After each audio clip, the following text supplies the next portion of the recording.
Greetings to all our in-person guests here with me in the theater, our students, employees, board members, our foundation board members, our donors, many of our community partners, many of our public safety leaders and partners here are joining us.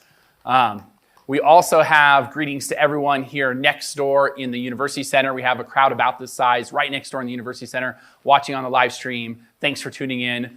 And finally, welcome to everyone that's out there all over the community joining us on the live stream, being part of this event.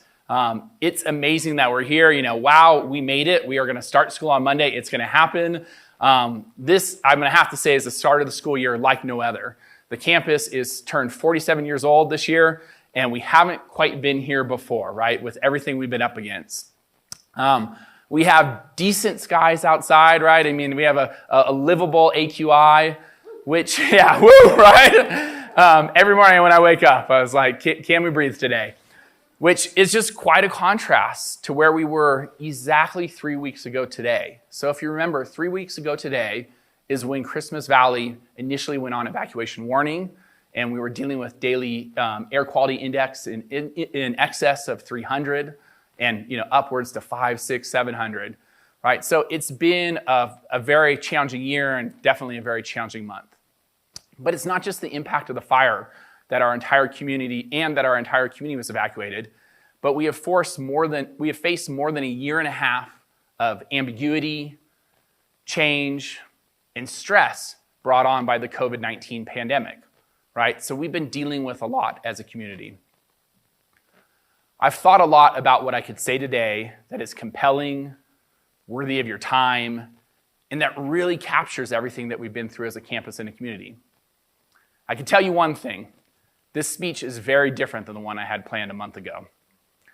I definitely want to take some time to look back at our shared experience, but also celebrate our successes and thank our local partners and heroes, many of whom are joining us today. And I also have some very exciting news to share throughout the presentation. But before we get to the celebration, we must take a look back on what we've been through as a community. It's left a very heavy emotional toll on many of us, a physical toll on others, a financial toll. As a community, we've experienced a collective trauma and loss, not just through our recent experience with the Caldor Fire, but also through our experiences with the pandemic. And this last year was filled with a notable amount of personal loss here on our campus community. Many in our community are still facing hardships, dealing with ongoing grief and loss. And I want to let you know that as an organization, we're going to strive to demonstrate compassion to you. And all I ask is that you extend that same compassion to our students and with your peers. So I want to take a look at where we're at with the Caldor Fire and where we've been, right? Because I don't think we can move forward as a community without looking back to what we just experienced. So these are some of the stats that were from last evening, right? The fire was at nearly 220,000 acres burned. We know that there were 782 single homes lost. It was a little over 70% contained. It had been active over 30 days and burning in 3 counties in our region, right? So pretty significant. Yet it's not even the largest fire in the North State right now. So these are the issues we're dealing with here in California. We did have some good fortune inside the basin, but despite that, we are still collectively impacted by this fire. And while we are blessed because we did not lose any homes inside this basin, we know that more than 700 were lost in our expanded region and El Dorado County community. Additionally, many of us are mourning the impact on our environment and the wildlife and all the things that we love about Lake Tahoe. And I want to look back to just how amazing this has been. So this is an evacuation map from September 1st. This was probably at the peak of the mandatory evacuations. And you can see all the red areas are mandatory, yellow are on warning. And I want to show you the college district line, the area that we are designed to serve. That's our entire college district was under a mandatory evacuation. Right? So this impacted so many of our employees, so many of our students, our neighbors, our friends, our family. And as we look back to this fire, I want to kind of take us through some of those shared emotions we had. This was on Monday night, August 30th, when the fire was backing down from Echo Summit.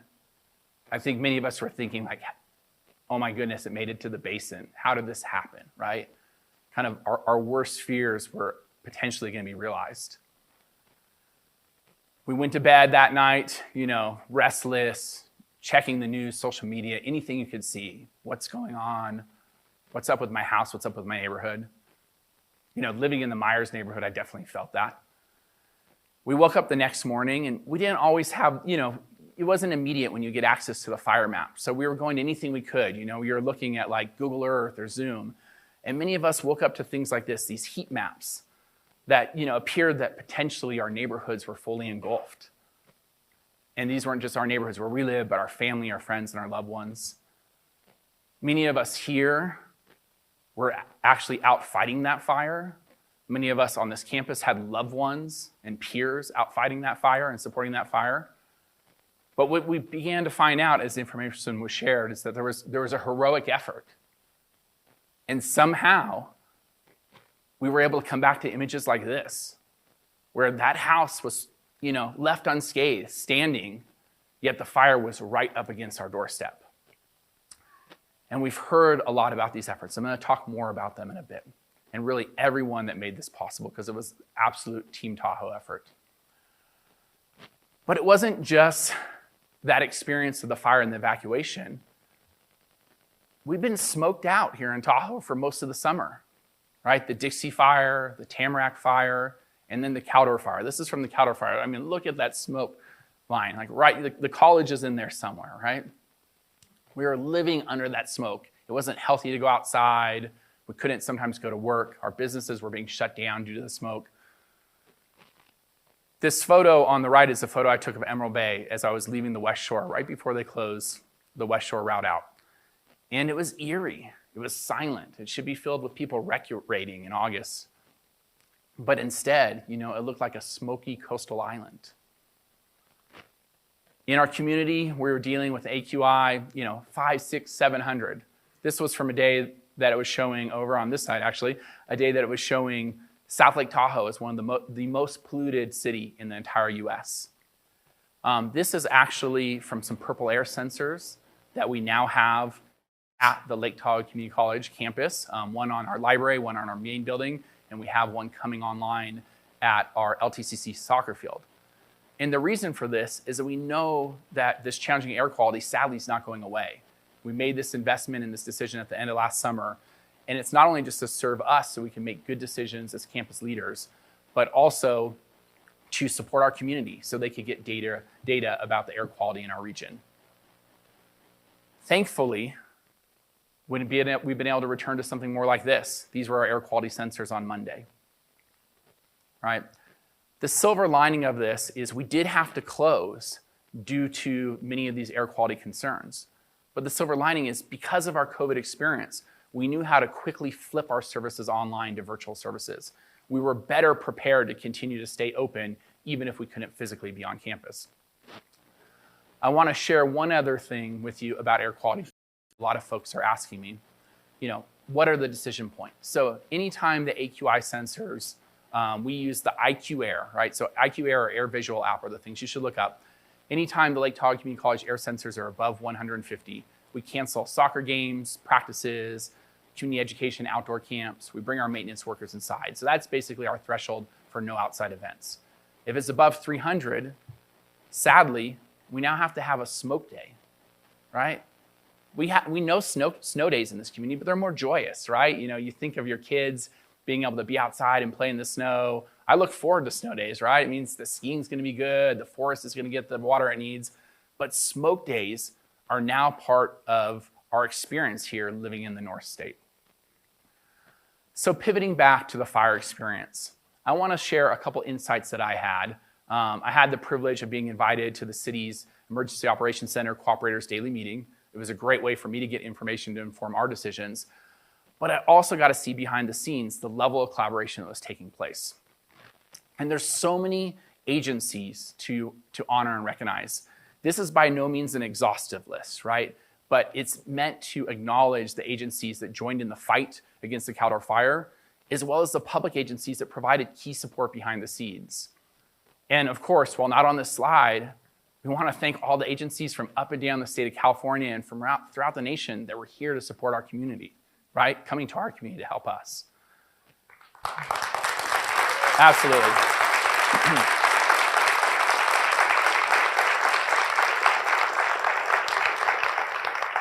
And many of these agencies not only supported with the firefight, but also getting us safely evacuated and then repopulated as soon as it was safe into our homes and into our neighborhoods. And today is also the first day of school at the K-12, right? Amazing that we are back here today.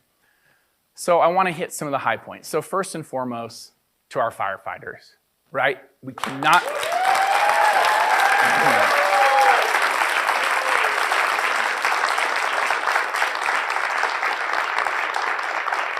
You know, what a huge debt of gratitude to our local fire agencies, CAL FIRE, and all these other fire agencies. And what I loved in my neighborhood the other day, I saw some guys from North Tahoe, and I was like, hey, thanks for coming down to the South Shore. You know, we'll try and be better hosts next time. But just all these firefighters that showed up to support us and take care of this community we love. But also our police professionals, those in the Emergency Operations Center, all the planning they were doing behind the scenes to support keeping our communities and our homes safe. The El Dorado County Sheriff Office, I love this, you know, doing a little work, you know, got the gun on the hip, but also the shovel mopping up the fire, right? Talk about wearing multiple hats. But also our public agency partners, like never forget that here at Lake Tahoe Community College, we're public servants. And what I was amazed that during the fire, when we were under mandatory evacuation, our neighbors at STPUD, their operators were coming into town daily to ensure that the water lines had pressure, making adjustments, to make sure that the firefighters had the water pressure they needed to protect our community. Our neighbors and friends over at LTSD, their bus drivers were providing evacuations, even after most of us had left for those who had been left behind. TTD was doing the same, as well as providing a shuttle up to the Emergency Operations Center. And even our business partners down at the casino corridor, hospitality, they were opening up their doors and their kitchens to support this huge force of individuals that had came to fight this fire. And so for me, that was my big takeaways. You know, first, again, that debt of gratitude to our firefighters and all our public safety professionals, but also how many folks behind the scenes, agencies that were supporting this. So if we could go ahead and bring up the house lights. I know many of these folks are joining us here today. I want them, if your agency is represented on the slide deck, please stand up so we could give you our debt of gratitude and a thank you for your efforts.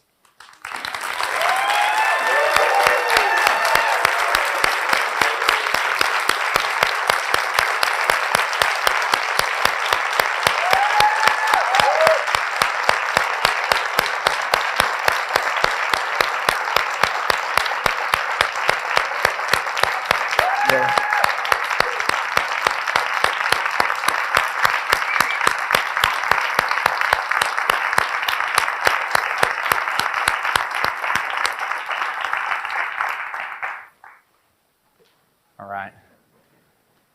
I could assure you there was quite a roaring cheer over from that University Center building as well. So here we are, right? Something that really seemed impossible just a couple weeks ago, the thought of us all being back in our homes, back at the workplace, back in our community, but it happened. And so now it is time to welcome home South Lake Tahoe, right? And I'm pleased to announce and share today that the Lake Tahoe Community College is partnering with the City of South Lake Tahoe and the Boys and Girls Club, a very deserving local nonprofit, to host this Tahoe Strong event to really recognize all our public safety professionals, celebrate what it takes to build a resilient community. There will be opportunities. This will take place on Saturday, September 25th, so mark your calendar. Please join us. There will be opportunities to join together with your neighbors and friends. There will be opportunities to thank our public safety professionals. There will be a wall of thanks where you can leave your thoughts and your feedback and your gratitude. There'll be many fun games for kids and things of such. So really want to encourage you to come out for that so we can really formally welcome home Tahoe and thank all our great partners.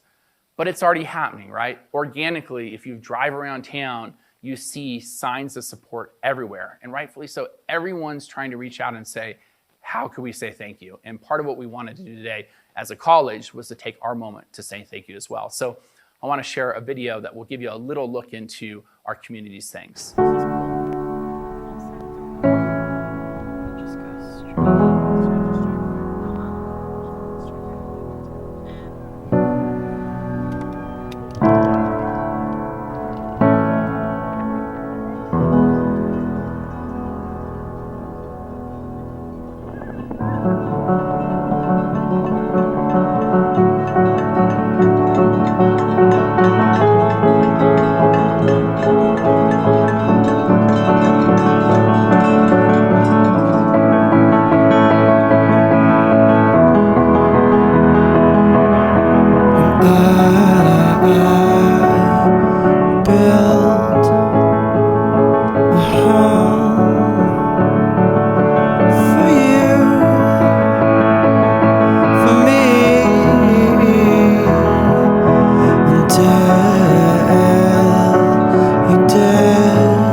Right? Could you feel the love in that video? Right? It's pretty evident. So I also want to talk about the impact on our students and the Student Wildfire Relief Fund that we've provided. I know, talking to many of our students, the evacuation was very challenging for them. They experienced loss of income from their jobs and financial hardships due to the need to travel to family or to find lodging. We received a lead gift from the California Community Colleges Foundation for $10,000 to provide these $250 grants to our students to help offset their expenses. We notified students of this last Sunday, and I could tell you that by early this week, we already had more than 100 applicants, and tomorrow we're already awarding our first round of grants, totaling $25,000 to these students. What about that for speed?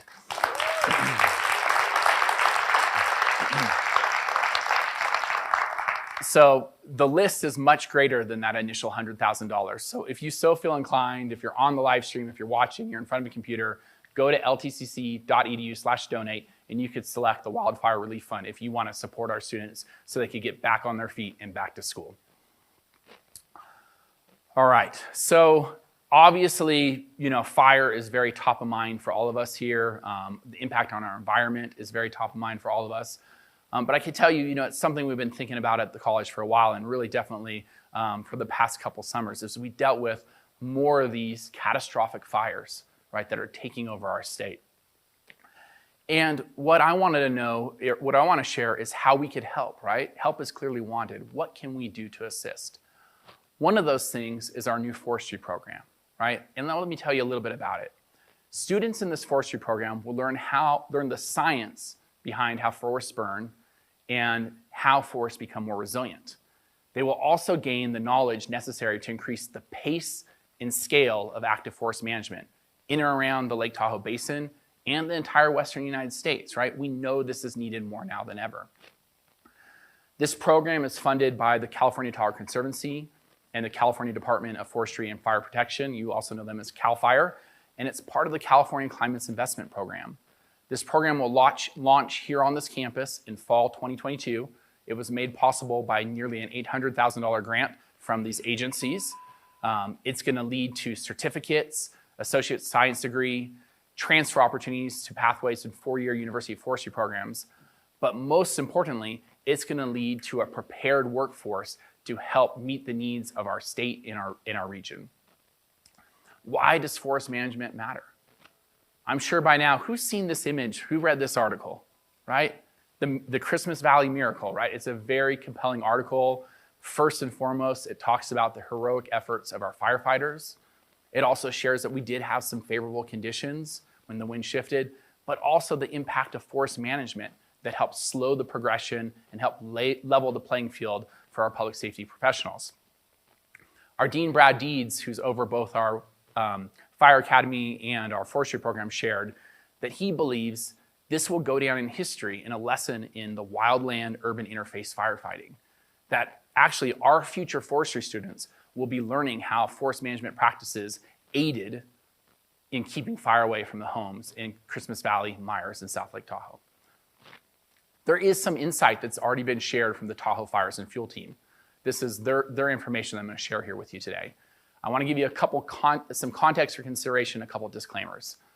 First and foremost, the Caldor Fire is not yet contained, and we know fire season isn't over.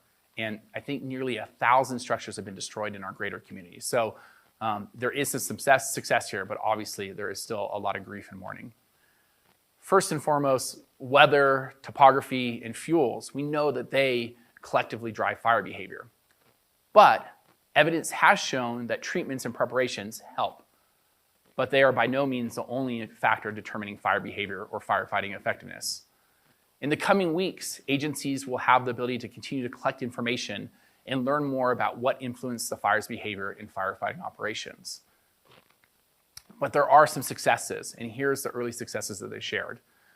Reports from firefighters indicate that in some areas, fire behavior changed from 150-foot flame lengths, kind of what you see on this left-hand side, to 15-foot flame lengths when the fire entered fuel reduction areas, which allowed firefighters to take more aggressive suppression actions.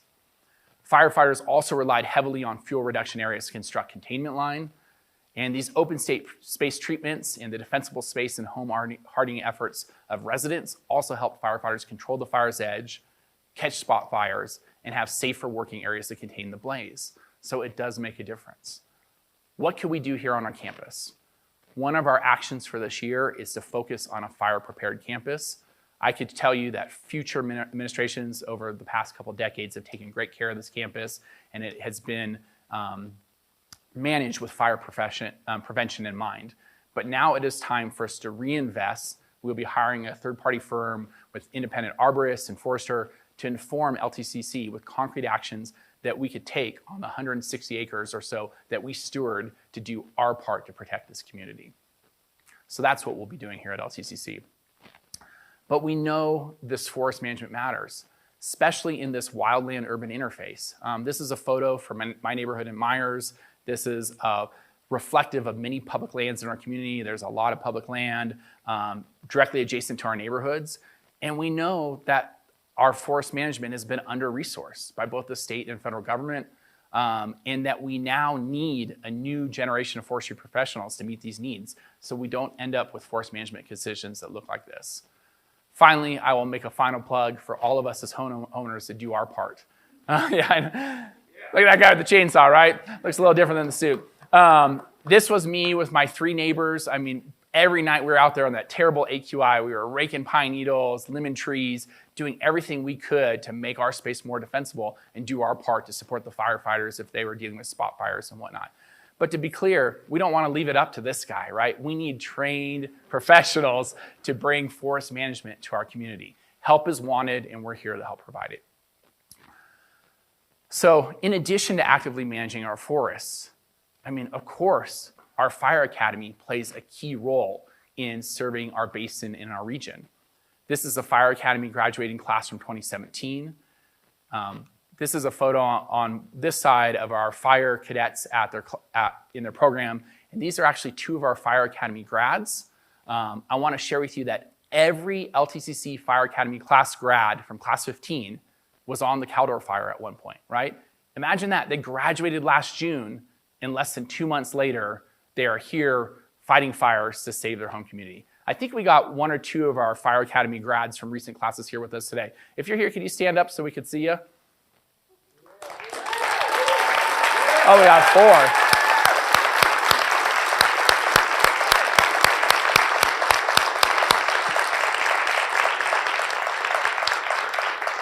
Thank you. So awesome, right? I mean, what better purpose for us as a college, right? I mean, could you be more compelled by any of our programs right now in terms of what we are here to do? So I want to share some investments that we're continuing to make in this important program and some additional resources that we're seeking so we can ensure that Lake Tahoe Community College provides a pipeline of resources for our local regional fire agencies. I want to share the progress on our Tahoe Basin Public Safety Training Center. On this map, you can see the existing PE building and the library, and then the space for this Tahoe Basin Public Safety Training Center, as well as a significant training tarmac. We had our initial project proposal approved by the Chancellor's Office last year. We, this past July, submitted our final project proposal. So similar to our other state construction projects, we are out getting state approval and state matching funds to make those a reality here in our community. We've also done a significant redesign of this facility based on feedback from many of our public agency partners at our local fire districts and our fire academy leadership. The new facility the vision for the facility includes indoor training space, including a place to park apparatus, expansion of interiors training spaces, external staircases that allow for multiple laddering and bailout and rappelling points, expanded tarmac, and additional supports to really meet the needs of our program. It's also designed as a fire-resistant building, right, which makes a lot of sense here for us in the basin. So that we're out actively seeking resources. You'll hear today we've had a lot of success of bringing money into this college, and I'm committed to seeing this through and bringing this money to Lake Tahoe. But the good news is we do have some stuff that is moving forward as early as this summer. So you'll see these buildings 12A and 12B. They're two different facility equipment storage facilities. 12A is for our maintenance vehicles and our fleet.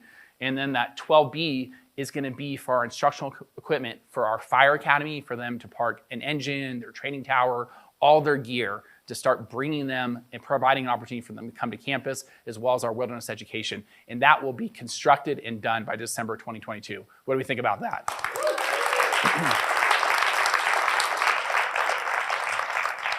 I also want to share, as part of our advocacy efforts, we're out there trying to get money toward the Public Safety Training Center and the Fire Academy. This year's efforts resulted in both Senator Feinstein and Senator Padilla submitting a request for Fire Academy training equipment, including a mobile ventilation training prop. The request is in the amount of $270,000. It's currently in budget considerations in DC, and we'll know later this fall if our request is approved. But we are definitely going to be pounding the pavement in Sacramento and Washington, DC to bring those resources to this community.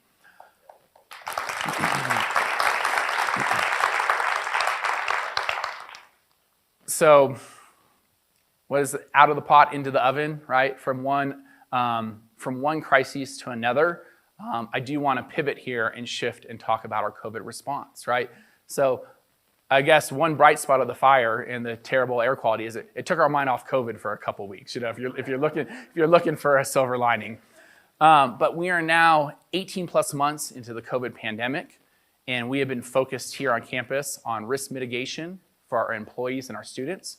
We've been focused on supporting our community. We had a designated COVID testing site here through last spring. We also supported multiple vaccination clinics here on our campus, including this Barton drive-through clinic that you see photoed.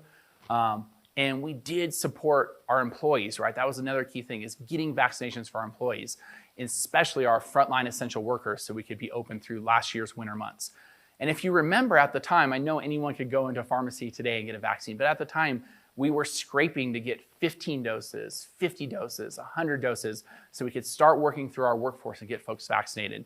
And there's a couple folks and organizations that are here today that I want to recognize if we could bring those lights on, Kurt.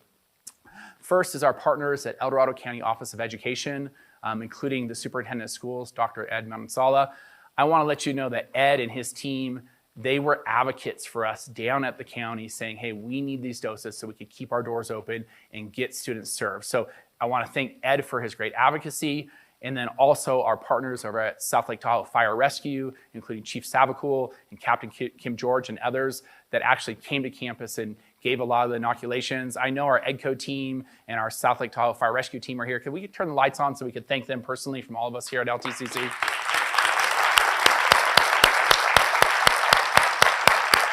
And he's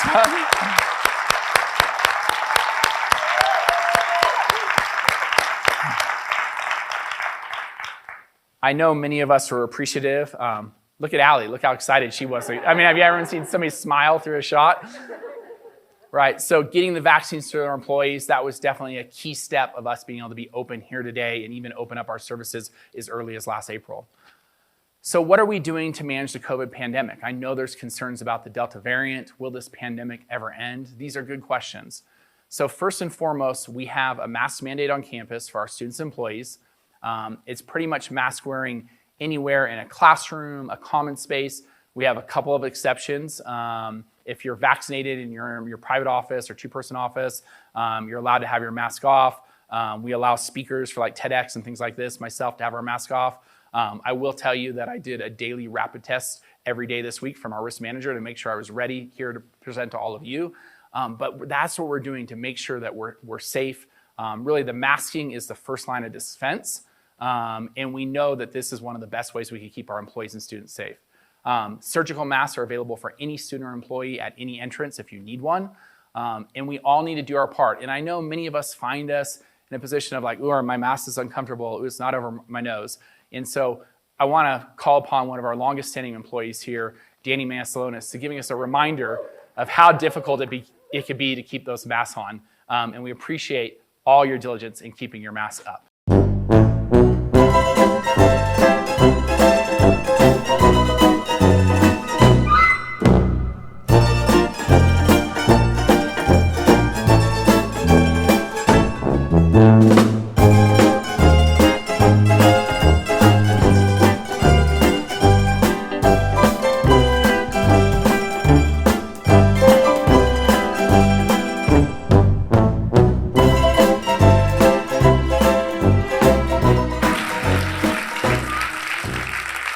So Danny, I know you're out there. Good job there with the hand sanitizer at the end, but we're going to get you a new mask, nice LTCC branded one. That was actually Outtakes. Danny was one of our essential employees that was basically on campus through the entire pandemic, and he was showing us around last year, and we just had a little fun with that. But yeah, we know it's hard, but we're all going to do our part. And I know when I put out a survey to our employees last June asking about mask wearing, a lot of folks said follow the guidance, but of course we don't love it. I mean, no one loves it. But one thing that was shared is a lot of our frontline employees say, hey, I don't want to be the mask police as a frontline worker. And so we're going to do everything we can to support you in that. I can tell you everyone on the senior leadership team has committed to being out and around, reminding folks that do proper mask wearing. We spoke with our full-time faculty about this yesterday, about what they could do in their classrooms. We're giving standard language for every syllabus. But we do have kind of our own mask police, and I want to introduce you to them. It's our campus security team, right? Yeah. Thanks, Lynn. And this is just a handful of them. As you know, there are more. But we still are going to have check-in on campus. Not every door is going to be open. We're going to have designated entrances. Folks will need to come in. They'll have to be wearing a sufficient mask. If they don't have one, we will provide them one for them. And the same for all our employees and any of our visitors. And they will be working to ensure that we have consistent mask wearing on this campus, at least through our entire fall quarter and maybe beyond. So be kind to them, support them. But if you need help, you could call upon the security desk for support as well. The other big thing that we have rolled out is a procedure for our employees that requires you to either provide a proof of vaccination to the district or participate in weekly testing. And what I want to share with you is this is very much in alignment with state and federal guidelines. What we're asking you to do as employees is no different than what's being asked of all California state employees and all our K-12 employee partners. And I know I want my kids to be safely in school, right? So let's stand beside our K-12 partners, do the same thing here, commit to the vaccination or the weekly testing. I could also share with you that we're doing this for some of our student cohorts. If you live in our housing complex, it's an option. You have to be vaccinated. We currently have 100% vaccination in our housing complex. If you participate in one of our cohort groups, such as the Fire Academy, they've been participating in mandatory weekly testing for the last year plus. Our soccer athletes who represent us and spend a lot of time together, they have a mandatory vaccine policy that goes into effect on or before October 1st. So we are doing things to help get our vaccination rate up on this campus, along with mask wearing and surveillance testing in order to keep all of us safe. I would also just share that the California Department of Public Health says, hey, just because you got the vaccine doesn't mean you should skip the testing. It's really a belt and suspenders approach, right? I could share with you, and the team has said it's okay for me to share this, the entire senior leadership team here, your campus leaders are 100% vaccinated, and we've also agreed to participate in testing, right? We spend a lot of time with each other in close, tight spaces, and we want to take care of each other, and surveillance testing and vaccinations and mask wearing is a way to do that.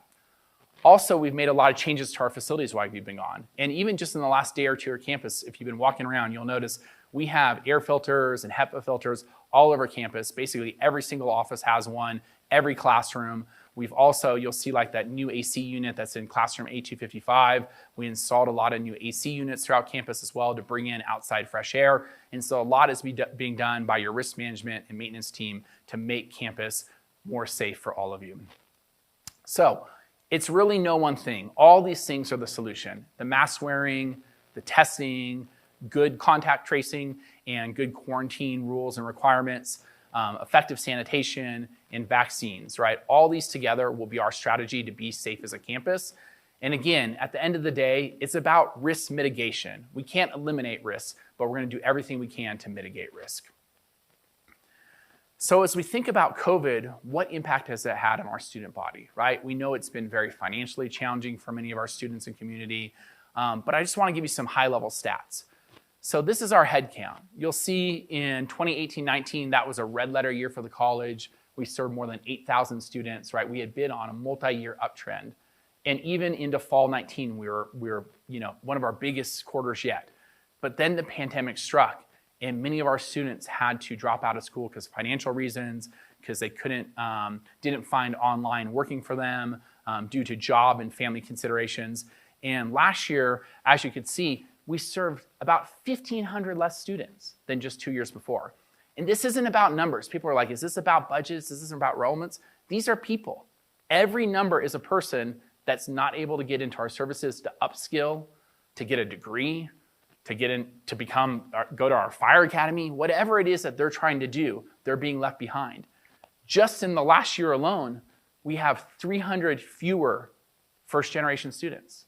Those are students who are first in their family to go to college. We have 300 less of them this year. So I know a lot of folks are saying it worked. It did work. We did a great job bridging the gap. But we can and must do better. We must reopen our services to support our students. What about the impact of the fire? These are our daily enrollment trends. The blue line, that is 2019 fall. You'll see it kind of continues up and it usually gets a big bump before the start of the term. The green line is 2020 fall. That's our pandemic fall, right in the midst of the pandemic, kind of our worst time. And then the orange line is 2021 fall. And what you'll see with that 2021 fall is we were actually above 2019. We're getting really close to 2021. And then what happened here, right? This is mid to late August.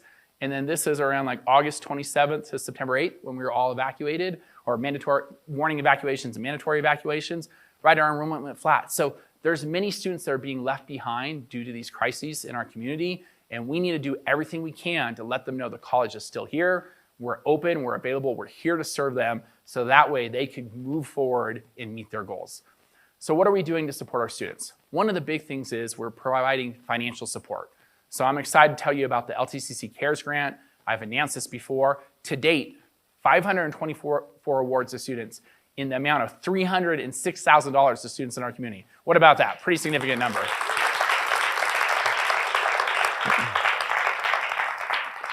Students want our help, and I want all of us to let them know help is available, right?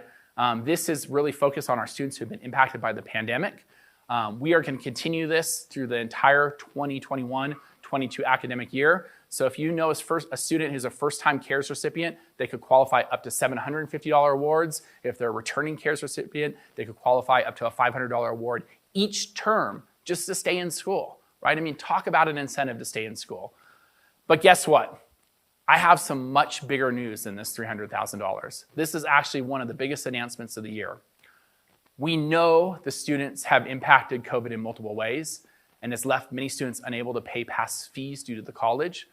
Well, I'm here to share that due to some federal dollars we received, we are announcing a student debt relief plan where we are paying off up to $1,000 of debt owed to LTCC for tuition and fees for every student enrolled in the pandemic.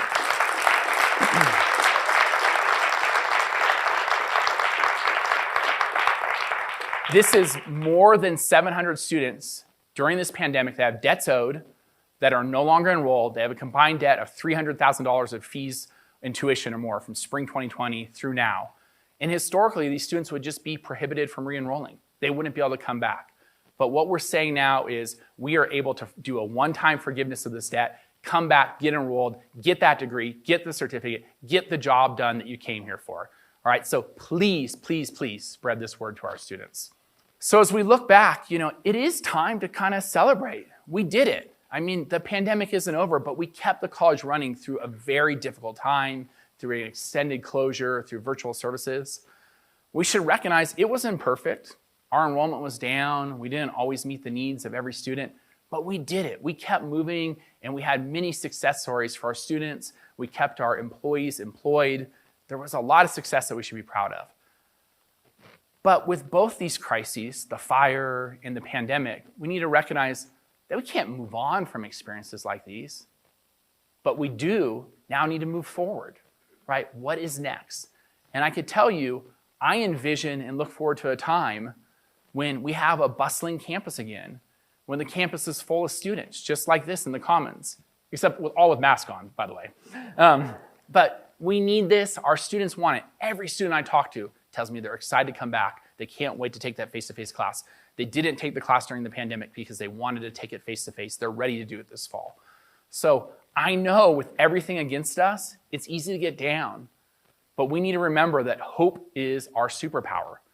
And don't let anything or anybody make us hopeless, right? Let's show that hope, that optimism, and show our students and community that we can do this. So I want to transition forward to the year ahead, right? There's a lot of questions outstanding. To be clear, we have a lot of answers, but we have a lot of unanswered questions. We get that. It's imperfect, right? Let's just be clear about that it's imperfect, and we're going to get comfortable with the imperfection, right? I know one thing that is asked of me a lot is, how are you making these decisions? I think sometimes folks think that, I'm just sitting in an office drumming up a decision, or there's a couple team members and we just decide things off the cuff. I'm here to let you know that a lot of work and a lot of collaboration, a lot of dialogue goes in these decisions. And when I'm stuck, what do? I use one of my lifelines. I phone a friend, right? I phone a friend, and I want to talk to you about who we talk to.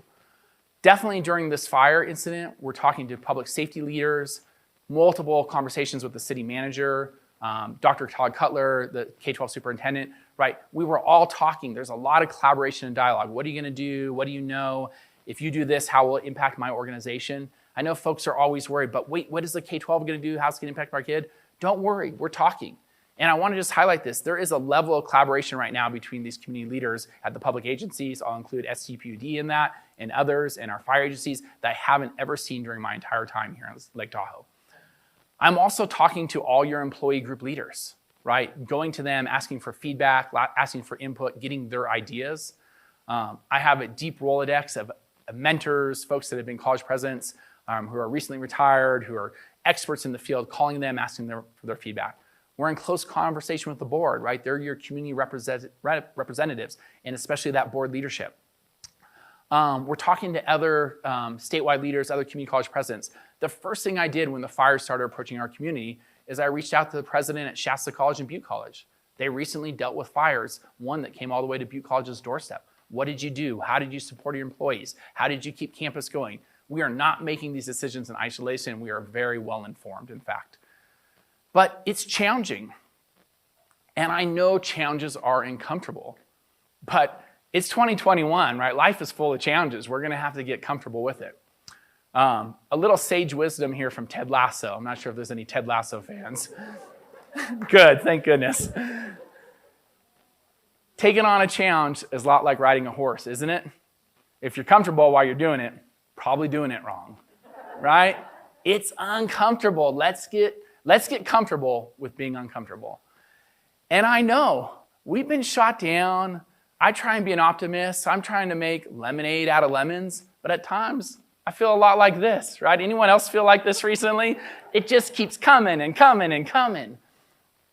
But we are still moving forward. It's, again, a miracle, thanks to our public safety partners and the agencies in this community that we are here today, and that on Monday we'll be able to welcome back our students. I realize to our employees, I realize how much we're asking of you. It's going to be a tough year. I mean, let's not hide it. Let's hit it head on. We know it's going to be uncomfortable to do the mask wearing. We know there's concerns about COVID. And to be clear, it's going to be a bumpy start to the school year, right? We lost almost a month dealing with fire response, but we're going to get there. And at LTCC, the good news is we're prepared for this. We've been talking about and preparing for change. We know, and help me with these answers, we know sometimes when you start something new, what's there going to be? Implementation dip, right? We've been through this before. And we know at LTCC, sometimes we got to do a little bit of building the airplane while flying it, right? Like, we know this, and we're here before. And I want to introduce you to one other concept from a couple of our friends. This idea of pivot, right? And we're going to need to pivot a lot this year. You know, just follow my lead. Okay. Come on, Chandler. All right. Okay. Here we go. All right. Ready? Yeah. Turn. Okay. Turn.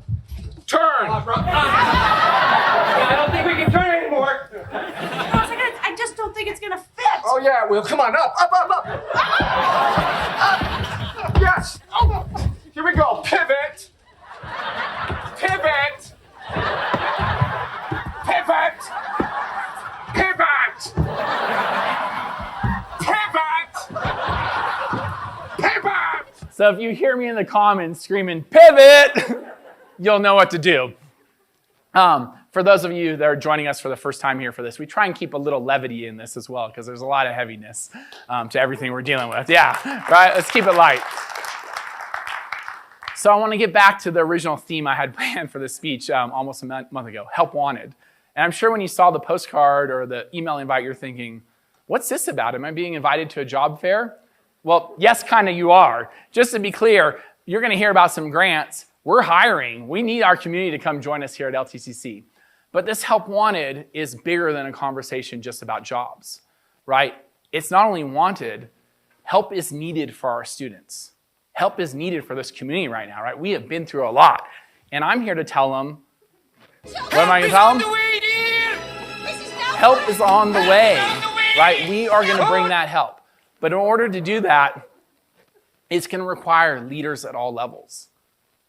The thing I like about this org chart, it doesn't matter what your title is, it's just leader. We're going to need everyone to step up and say, what can I do today to support my students, to take care of this student, to meet the needs of the community? We know our community has been significantly impacted. We know our local businesses have been significantly impacted. First by the pandemic, and now the fire evacuation during a huge tourist time. They're also struggling with staffing challenges. They need our help more now than ever. As you go throughout town, there's help wanted signs everywhere, right? Everyone is hiring. And I want to remind us, and this exists for the college too, the whole world is short-staffed. Please be kind to those who showed up. The college is short-staffed. We're all there. We have more needs than we have folks to do the work. But we all can make a difference by helping upskill our students so they could better serve our community, whether it's from hospitality to fire, forestry to business, right? We have a role to play in this. But also, I want to share with you today, thank you for everyone that's attending. I'm going to ask for all of your help to leave today and do one thing to support small business in our community. Are you willing to take that challenge? All right. So I'm hoping this has a significant ripple effect.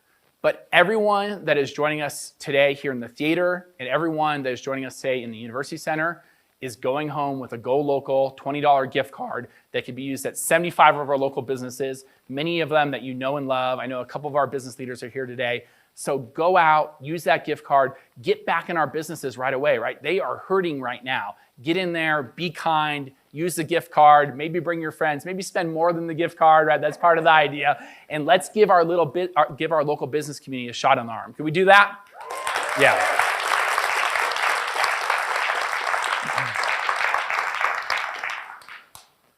Thank you for your help. So with that, as I think about employment, we know that in our state, in our nation, there's a great resignation happening, right? This is a nationally documented trend. There's also a mass migration taking place. This last year, more people left the state of California than came into the state of California. We know folks are reconsidering their careers. This is commonplace after pandemics. If you look through world history, pandemics and major events have changed how people consider their lives and how people do things. But I want to share with you, it's not only folks leaving, but there's also a lot of folks that are coming to this community that want to be part of its future, right? And we need to move away from our localism and embrace them with open arms. And I know as an organization, we often mourn when people leave, resign, retire, and it's only natural. But I want to contend to you that we should celebrate them on their next adventure. And remember that even when they leave, they still take a piece of LTCC with them. And for many of them, they miss us too.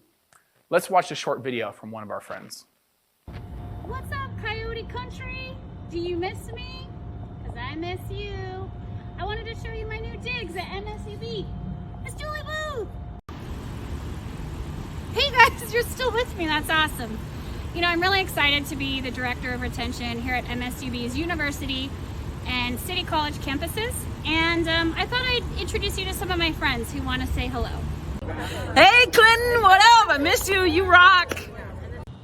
Look guys, I'm even meeting new students. This is Emma. Welcome home, Coyotes. Welcome home, Coyotes. Welcome home, Coyotes. You can't forget me behind the scenes. I've been making the magic happen. Welcome home, Coyotes. So we know folks have moved on, but we're still with them, right? And they miss us too. But we also need to celebrate everyone that's coming in. And I could tell you recently, we've hired a director of online learning, an executive assistant to the VP of student services, faculty positions, director of technology. These are all people from out of town that want to be in Tahoe. So people are leaving, but people want to be part of this community, and let's embrace them with open arms. We know there's this interplay of housing in our workforce, right? And we're doing what we can to support the community-wide efforts on improving housing. But I also want to share with you some things we're doing specific to our employees. We now have moving allowances targeted for our out-of-area position hires. That was something we were able to do this year with the board's support. We have been moving more positions to permanent from part-time hourly, such as our CDC aides. We've been moving more positions from full-time when budget allows and staffing needs require it, such as some of our M&O custodial positions, equity assistant position moving forward, and so on and so forth. This past year, we made some changes to our salary schedule that increased the top-end compensation for all of our employees. So we are doing things to become more competitive in getting people here, helping them through housing, and hopefully keeping them here. I also want to give a shout out to our Laura Ryland, our Human Resources Department. Yeah. The level of house finding or apartment finding support that we're providing is second to none. I mean, our team is out, the HR team is out at sites doing FaceTime for people out of town, showing them sites, sending over referrals. We are going to do our part to retain and recruit a quality workforce and help solve this housing crisis. So speaking of employment, I want to share with you two myths I often hear. And what's interesting, they're contradictory, but it's depending on the perspective that they come from. I often hear from internal candidates, folks who work here, when there's new job opportunities, LTCC does not hire internal candidates. But what's interesting, when I talk to people in the community, they tell me, it's impossible to break into LTCC as an internal candidate. So I said, let's see what the data says. I'm going to bring in my team of Mythbusters to get to the bottom of this. So we looked at the hiring data for the last 3 years, and I couldn't have scripted this better. The data was remarkable. Here's what it showed us. Over the last 3 years, about half our hires were external, and about half were internal, right? A little bit more external than internal, but about half and half. So I said, okay, let's just look at the last year. It's the opposite, about half and half, but a few more internal than a few more external. So what does that tell me about these two myths? Well, they're both busted. They're busted, it's not real. And there's all kind of myths like this that we hold on to at LTCC. We've talked about the ladder of inference. You take one little detail and go all the way up the ladder.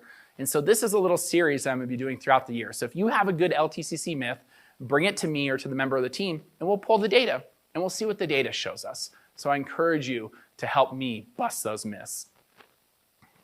All right, as we transition forward, I want to talk a little bit about our virtual environment and now coming back to our face-to-face environment. To be clear, we got a lot better working in a virtual environment. But as you know, not all of us ever quite perfected it, like this individual. Take a We're look. trying to, can you hear me, Judge? I can hear you. I think it's a filter. It is, and I don't know how to remove it. I've got my assistant here. She's trying to, but I'm prepared to go forward with it. I'm here live. I'm not a cat. I can see that. I think if you click the up arrow next. So my favorite part of that video is, what about Jerry Phillips? Is this the opposing lawyer? He's got to be thinking, I got this. But so we had to figure out the virtual environment. Now we have to figure out the face-to-face environment. My team invited me to a dress rehearsal yesterday in the theater. So I showed up dressed for it, and they're like, hey, Jeff, you know they could see your lower body, right? This is the outfit I've been wearing to board meetings all year long. I thought it was cool, right? Just up from the waist. But with that said, we learned a lot during the pandemic. And we don't want to go back to 2019, right? Let's not make it, oh, 2019, it was so great. We want to evolve into 2021 and beyond. And what are we going to do to that effect?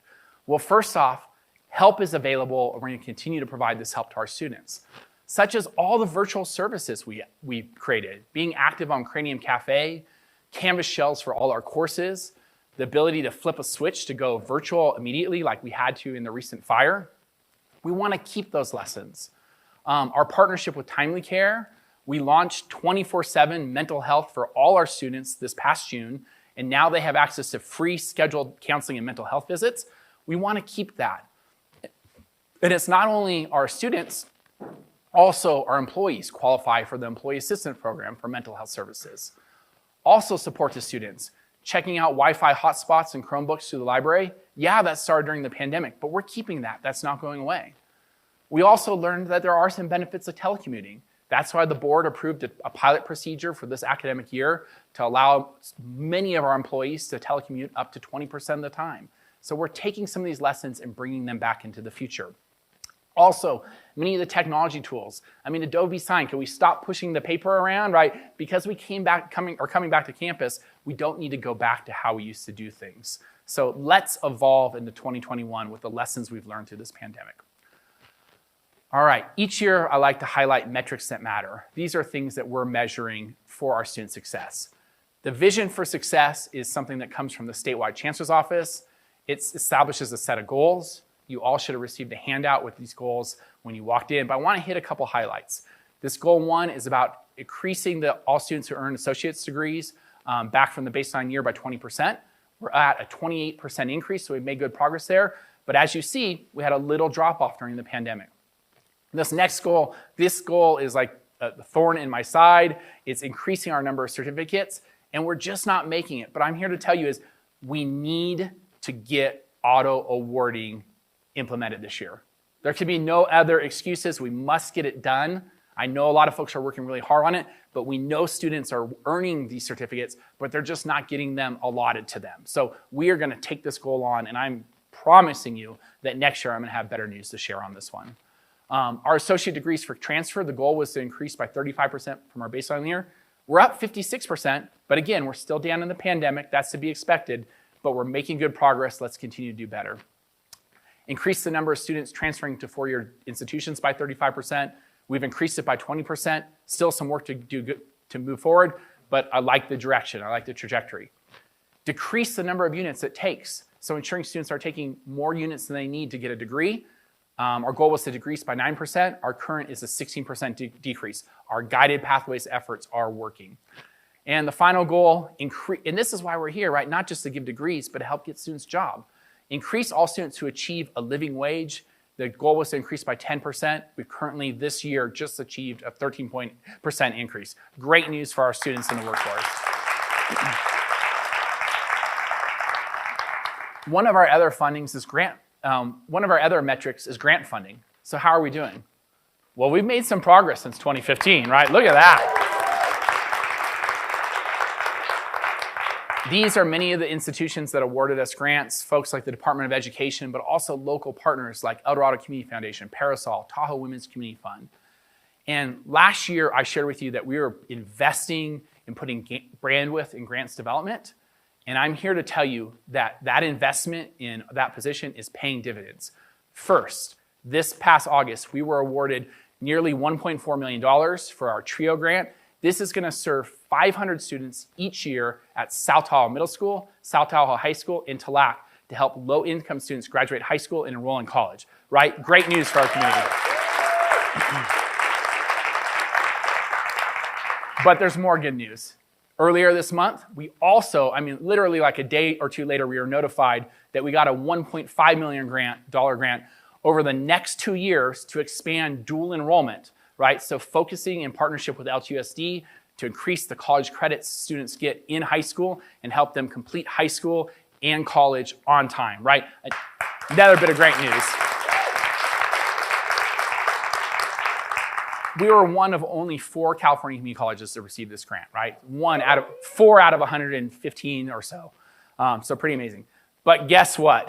That's not even the biggest news. So just the other day, we were saying, wouldn't it be great if we had another big announcement to share? And guess what? We found out that over the next 5 years, we are getting a $5 million HSI grant. Oh. I kind of forgot that was coming. Right? So this is a huge grant, $5 million over 5 years. This is transformative. Help is wanted, right? We are going to be hiring, right? These are a lot of positions in these grants. This is going to focus on providing STEM students wraparound student services, improving our math pathways, and it's going to bring world-class equipment to our science lab, including this. Dr. Banaz, I'm not sure where you're at, but it's happening. The anatomy visualization table is coming. This is the kind of technology that you would find at University of Nevada-Reno, UC Berkeley. We're now going to have it here at Lake Tahoe Community College, right? Cutting-edge lab equipment.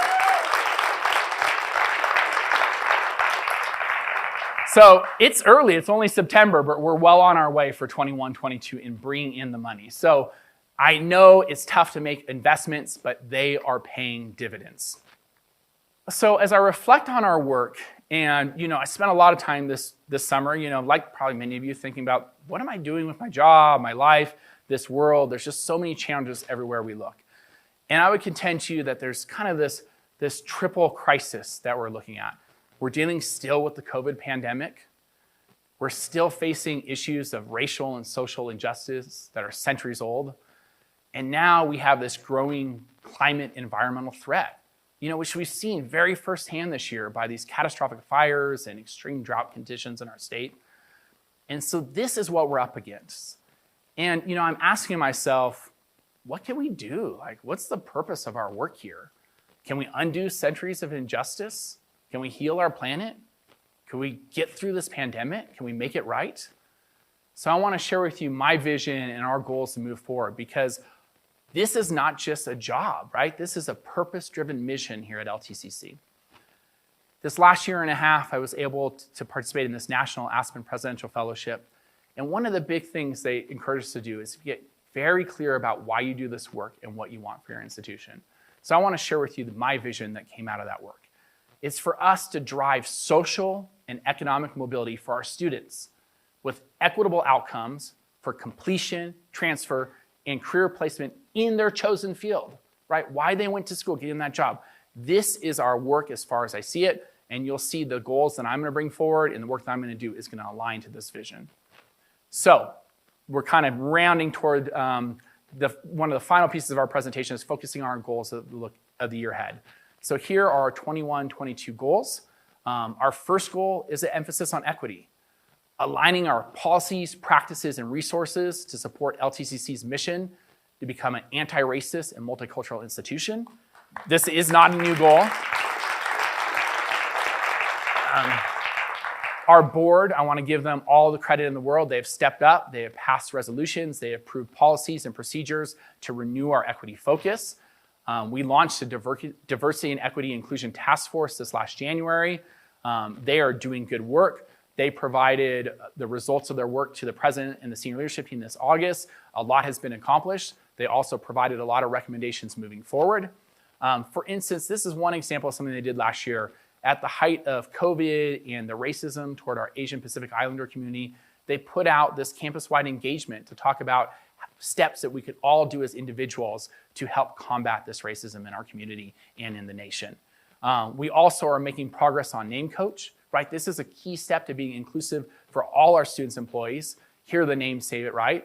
Antonio Benitez has been leading this effort.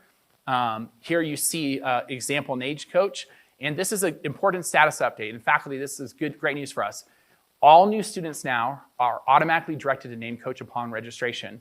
And when they use their school email, it'll automatically update Canvas with their Name Coach. We're also working on colleague integration. We'll have launched by this fall. So we should all be able to do our part to welcome our students with their name. Every name has a story, whether it's cultural, whether it's a story from your parents, family member, and it's really focused on allowing all of us to do our Name Coach so we can welcome and include all of our students and employees to this campus.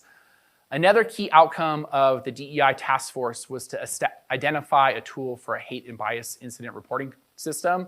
They have established this. A tool has been selected. It's called Maxient. In this academic year, they will be bringing this system online along with support from all our campus departments. So excited to share that as well. We also are making progress in our hiring and recruiting actions. Again, this is emphasis on having a diverse candidate pool, ensuring that the diversity of our candidate pool reflects the diversity of our community. We are moving from passive recruitment to very active recruitment, ensuring our advertisements showcase who our college is, who our students are, what we have to offer. We've joined the PRISM network, which is basically kind of LinkedIn for educators of diverse backgrounds, right? So as a way to outreach to make sure that our faculty is representative of our student body. We're doing a lot of social media outreach. We're gonna need all of you to get on your social media channels because these grants are gonna lead to hiring a lot of positions. We're also tracking our applicant pools. For instance, this is the initial applicant pool of English faculty, and just making sure first, are we getting diverse applicants in our pool? And then are we maintaining that diversity as we get through the paper screening? Same with our biochem. Are we doing a good job of reaching out to diverse applicants, and are we maintaining that diverse pool in our applications? And again, this is all about ensuring we have diverse candidates, and at the end of the day, we hire the best candidate. But we do know that there is a benefit, and there is research that shows our students do benefit from being able to see somebody from a similar background as them in the classroom and know that they can see that path for themselves. So what's been the outcome? Here is our LTCC diversity for our full-time faculty. 2021 is our most diverse year of faculty yet. So we're making progress there. But I think this next one's even more compelling. These are all our faculty hires since January 2017 when I started as president through today. And you'll see that about half of our hires are diverse. And what that means is we're just doing a better job of advertising, getting the word out so we get the best candidate and make sure that the diversity of our candidates and our faculty reflect the diversity of our student body. Here are a number of the DEI strategies that have been identified for 21-22 through the efforts of the Diversity and Equity and Inclusion Task Force and by review of the senior leadership team. There's a lot of work to do here, and I want to encourage all of you to support that DEI task force. It's not just their work, right? They are the think tank, but we are the muscle behind the effort. It is all of our jobs. Can you join me on that?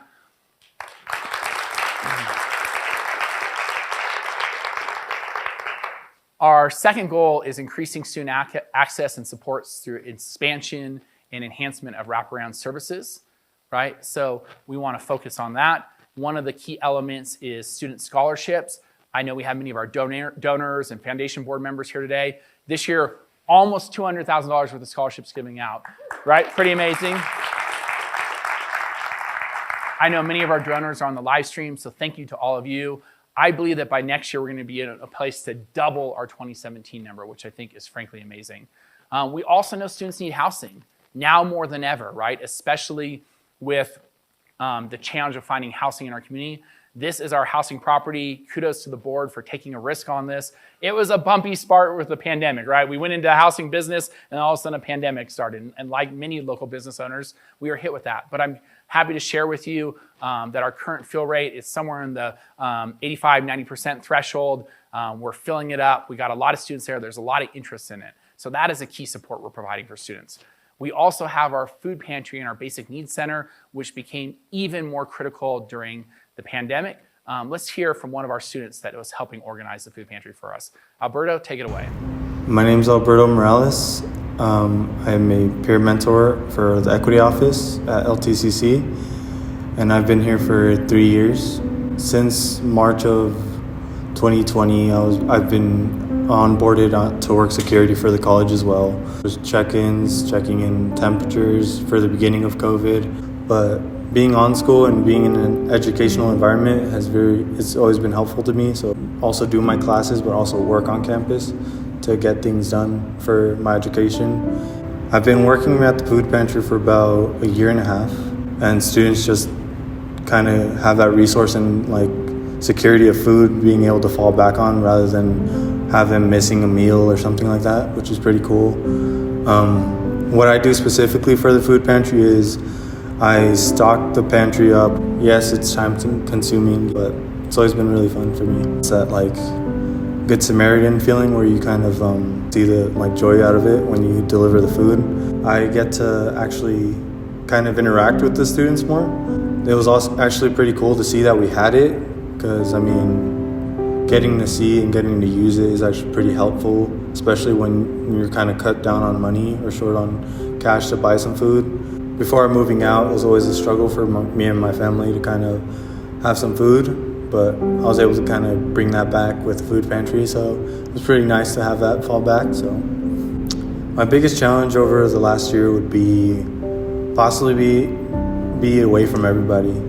The best thing that I've probably had out of COVID would be trying to help out a lot of students, and many students feel like they're alone, but we get to reach out to them and show them that the college is here for them. I mean, I would say the equity office has been the biggest support out of my whole like academic career.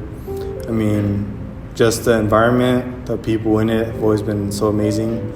I'm looking to become a chiropractor, so my next step down the line for academics would be transferring to a chiropractic school. That's what I'm really hoping to complete. That one will definitely be a big thing for me. All right, great work, super compelling student story. So what else are we offering this year? We're bringing online student self-service. This will take the place of web advisor, and you'll see this can allow students to do so many things on their own, check their financial aid, pay their bill, apply for graduation, etc. So we're adding more and more student supports to provide the help our students need. Here are a number of the strategies that we'll be doing in addition to that I'll share with you. A goals document with more detail will be forthcoming. Our third goal, and third is 6 for anyone who's keeping score here, is to improve student success and completion with an emphasis on equity. And what we know is that 80% of our students come to community colleges seeking to have a bachelor's degree. But in 6 years, only 1/3 of them have transferred to a 4-year university, right? In 6 years, only 1 out of 3 have actually transferred. This is national data, it's not just us. And then look at this, within 6 years, only 14%, right? Only 14% actually get that bachelor's degree within starting college. So we must do better. We need to support our students. We need to help them stay on the path. I want to now share another student story with one of our students who is on his way, completed his associate's degree, will be heading to a 4-year university. Let's hear from Ben. I'm Ben Micheson. I'm a student athlete at LTCC. I'm from England, from a city called Sheffield. I'm on an F1 student visa, and I actually came for a visit. It was so welcoming when I first came here. It just made me feel a lot safer and happy. And I just fell in love with the environment. And that was a big selling point for me because I love to ski. I also love the summer as well. And the campus just looked really nice. I love the soccer there. Yeah, we've got a really good coaching staff. They've certainly developed my game to help me get to the next level, and that I'm grateful for. They got me into a job straight away as soon as I came here, which gave me a great income. I work in the purchasing department. It's a new experience for me. But it's one that'll help me for the future with my business because I'd like to own a company one day. There's definitely been some good that's come out of COVID in the past year. LTCC offer great programs in terms of scholarships for certainly people that are moving on. Some schools are going to be a lot more expensive. Depending what scholarship I get at that school, I might still need to cover money. so the programs they offer can certainly help money-wise. The office that provided me the most support was the one-stop department, but also the international department. Some of the staff members were Laurie Thorne. She was basically my mum out here. She came to all the games. And also Danny. He helped with my registration, but is also a good cameraman and taking photos on the field. Mr. DeFranco is a great president. He's very supportive of my career at the college, and he also supports my team. Jeff DeFranco is always checking in on students that have transferred, seeing how they're doing. My best memory while I was at LTCC was probably the in-person classes. The teachers were really good, they were so helpful for me.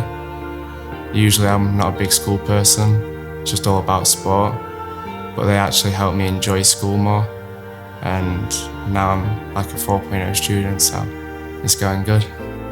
My goals, I want to go D1 for soccer, but also carry on my bachelor's degree in business. I've already got my AA degree, LTCC, so just carry on the education. I think my time at LTCC will certainly have helped me move on to a new college. It gave me the college experience and just made me more mature. And I'm really grateful for Tahoe. And I think it was one of the best decisions I made.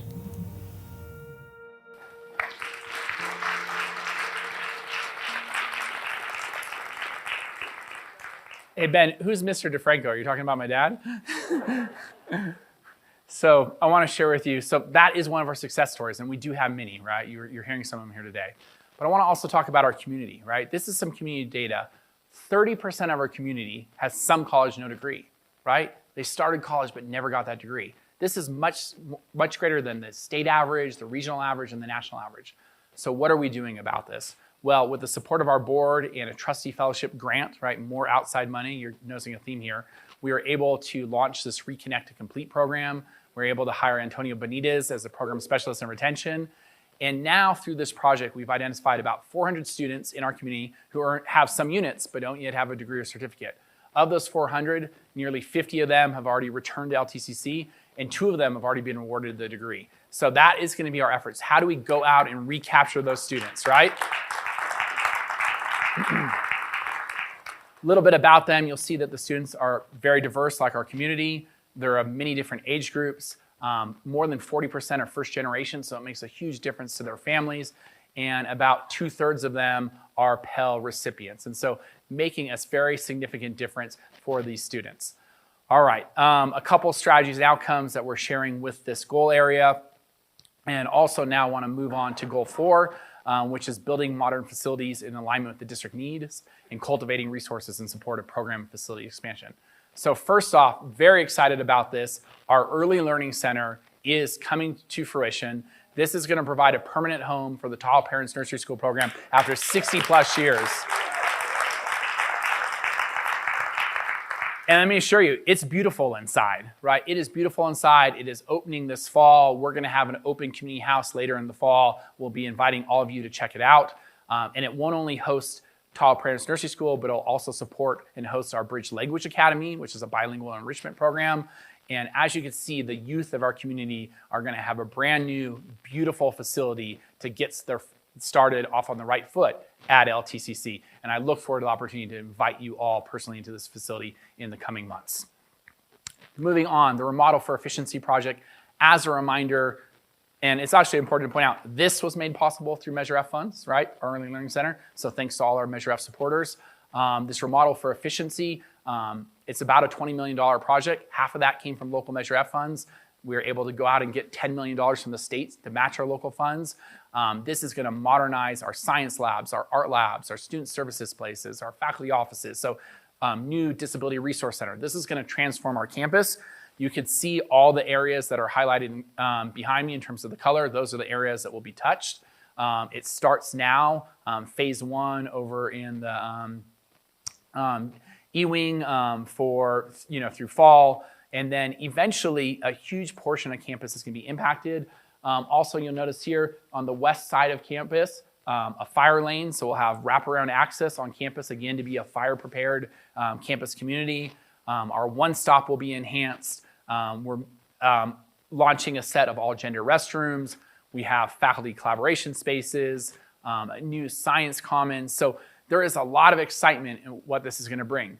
But to be clear, the next 18 months or so while we're in transition, it's going to be tough, and I want to recognize, we got some of our faculty members are going to have to move 2 or 3 times. Thanks for your flexibility.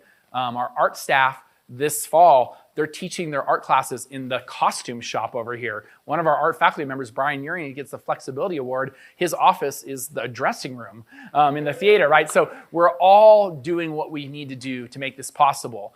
But it's going to be the ultimate who moved my cheese exercise, right? So I want to encourage us to be flexible, to pivot, because there's going to be a lot of moving and a lot of shifting, and I know it'll be uncomfortable. But I want to remind you, and say it with me, it's going to be short-term pain for long-term gain, right? Short-term pain for long-term gain. Just keep telling yourself that. Short-term pain for long-term gain. So we're going to get there. And I've already talked about this. Our big facility project exterior this year is focusing on bringing these storage facilities to support our wilderness program, our fire academy, and our maintenance facilities. And I could tell you, storage facilities, I see past president here, this has been on our list for 20 plus years at this campus, right? It is finally becoming a reality this year. All right, moving forward, goal 5, be a leader in addressing issues of climate and sustainability, right? This is a very important goal to me personally. I want to be able to use my role and my work to make a difference, not only for our community, but for our planet. This summer, I went on a backpacking trip that I've done for 20 years in a row with my dear college friends, the Plumas National Forest. This was our drive out, right? Pretty sad. It's a moonscape. Clearly, a very high-intensity fire took this forest out. This is a place that we love. On our last day, the Dixie Fire wind shift, and we got completely smoked out, had to leave early. And I was thinking on this whole drive out, it's like, oh my goodness, I do not want this for my entire North State, the places I love. I definitely don't want this for Tahoe. What can we do? Well, we've already talked about the Forestry Program. We've already talked about the Fire Academy. Those are things we could do. But there are things environmentally we could do on campus. We've done the low-hanging fruit, right? We've done the lighting retrofits. We've installed the high-efficiency boilers. But we need to take the next step. And that's why this year we're going to bring in a firm to assess our carbon footprint and take our expertise to the next level, or what are some additional concrete actions we could do to lower our carbon footprint and be a good climate partner for this community.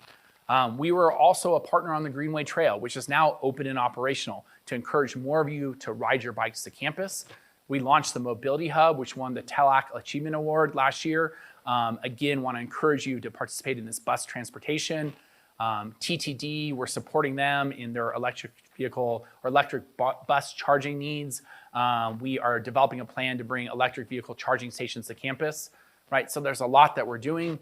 Even our telecommute procedure is designed to reduce the trips to campus by up to 20%. Finally, we are supporting Clean Up the Lake, a group that is nonprofit that's cleaning up the lake. They're doing all their trash sorting and assessment on our campus. So we want to be a good climate and sustainability partner. We're monitoring our construction projects to reduce landfill impacts. Our new buildings, such as the University Center, are environmentally friendly, right, as is our new Early Learning Center. And we are going to continue to promote the use of reusable and recyclable materials on campus and eliminate single-use plastics. And I'm not giving up on this one. It feels like the biggest uphill battle ever, but we are going to stay committed to this cause. I hope you will consider joining me in this effort. So I got someone's in. Our final goal is about responding to the COVID pandemic. I've already talked to you a lot about COVID, so I won't discuss it any further, other than to know that this is going to remain a priority for us as an institution. All right, as we wrap up, one of my favorite things to do each year is provide these President's Service Awards. These are given to students who not only were students, but who served the campus in some way, either through their student work, through their volunteerism, through being a student athlete. And you may have guessed this already, but this year's 2 recipients are Ben and Alberto. Ben and Alberto, can you come join me on?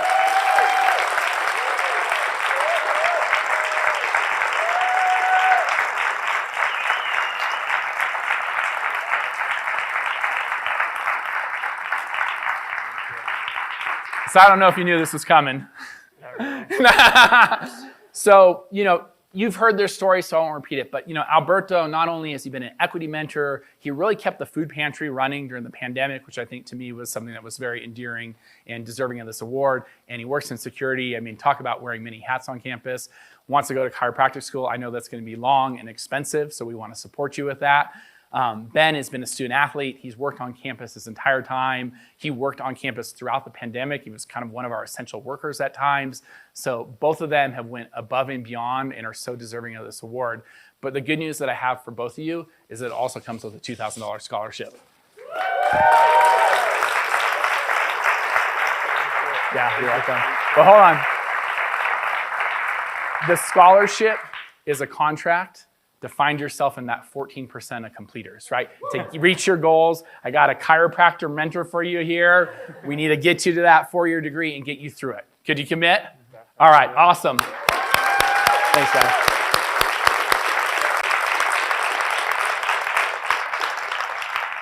I want to share that those scholarships are made possible through another generous donation we received this year, an additional $50,000 donation from Jan and Chet Pipkin to support the President's Service Award, scholarships, and other district priorities.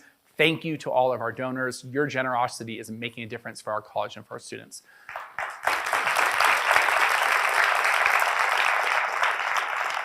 So we have one final award recipient. She's a face that many of you will recognize, was a great campus leader. She's starting at UC Davis on Monday, and so she wasn't able to be here today and do the fire. We weren't able to connect in person, but she and I had a Zoom conversation the other day, and I want to share that with you. So this is Mari, and she is our final President's Service Award winner. Let's hear from Mari. Hello, I'm Mariela Jimenez-Cardenas, and I served as LTCC's Student Senate President during the 2020-2021 school year. My role consisted of attending meetings, putting together agendas, and really getting a sense of what our campus atmosphere was like. I definitely did not expect to get so much out of it as I did.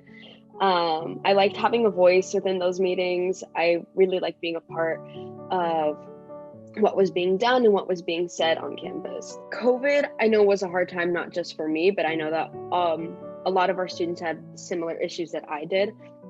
Being completely online definitely was not the easiest thing that we all had to do. I mean, for me at least, it sounded really easy, and then it really was not. It was really mentally draining. So I totally get where other students are coming from, because it really is. It's mentally draining. It's mentally exhausting. And by the end of the year, you're just so excited that it's over. Going into LTCC, I had no idea what I wanted to do. Like, I knew what I wanted to study, but I'm like, how do I get there? So it was so helpful having these counselors like Christy. She's my girl. She helped me get through the whole thing, like step by step. This is what you need to do. These are the classes you need to take. I got to make so many friends. Like, I got to make friends not only with my classmates, but I also got to make friends with administrators, which was really fun. Yeah, the relationships that you get to build at LTCC are definitely one and only opportunities. Like, they're so personal, and they don't feel forced, which is always really nice. So it feels like you genuinely have these people that care about you. So that's another thing that I love about LTCC. My parents are two immigrants who have worked minimum wage jobs their entire life. So getting me through college has definitely been a giant worry in their life, a giant worry in my life. So through LTCC, I've gotten a lot of financial aid. I've gotten scholarships. I've gotten stuff from FAFSA, which has been so helpful. If it wasn't for LTCC, I definitely could not have been able to work myself up here. Well, I am currently at UC Davis thanks to LTCC. So I'm going to pursue my bachelor's degree in history for my master's degree. And I'm going to do my teaching credential at the same time. So hopefully I'll be able to go into public education within the next couple of years. I really want to be a high school teacher, by the way. Awesome. Hey, Jeff. Hey, how's it going? Good. How are you? Oh, we are hanging in there.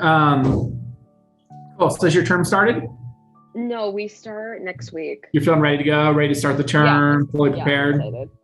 Yeah, for sure. You feel like LTCC put you in a good place to be ready? Oh yeah. I feel like everyone's exaggerating about how hard like UC Davis is. Maybe I'm crazy, but I don't know. LTCC is kind of hard sometimes, so I think I should be fine.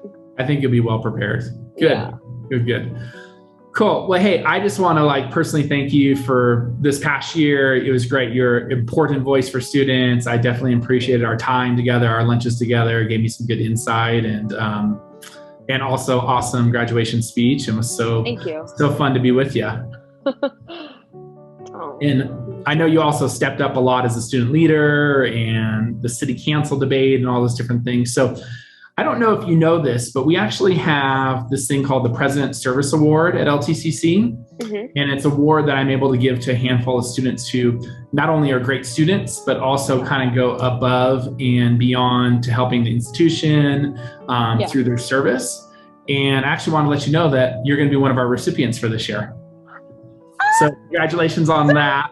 And guess what? Also great news. It comes with a $2,000 scholarship check. Oh my God, John! Oh my God, you're gonna make me cry. So I wanted to be able to put this in your hand. Here, let me hand it to you virtually.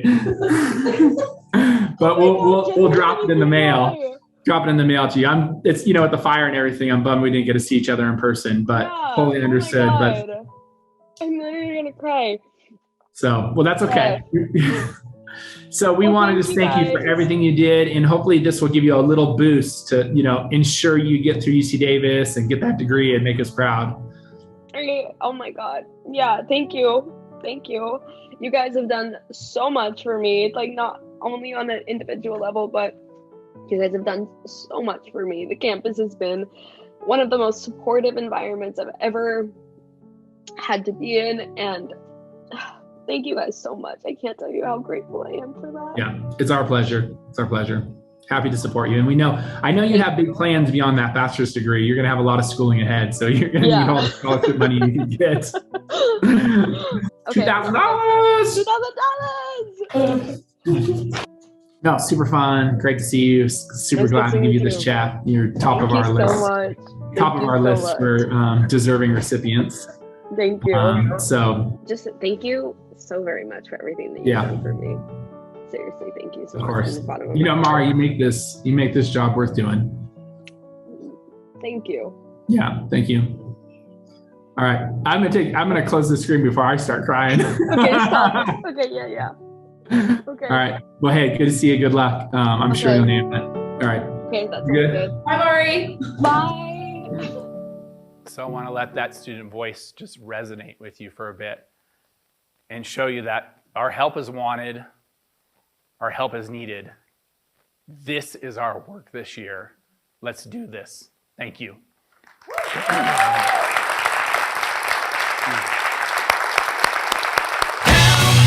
I need somebody help, not just anybody help. I need someone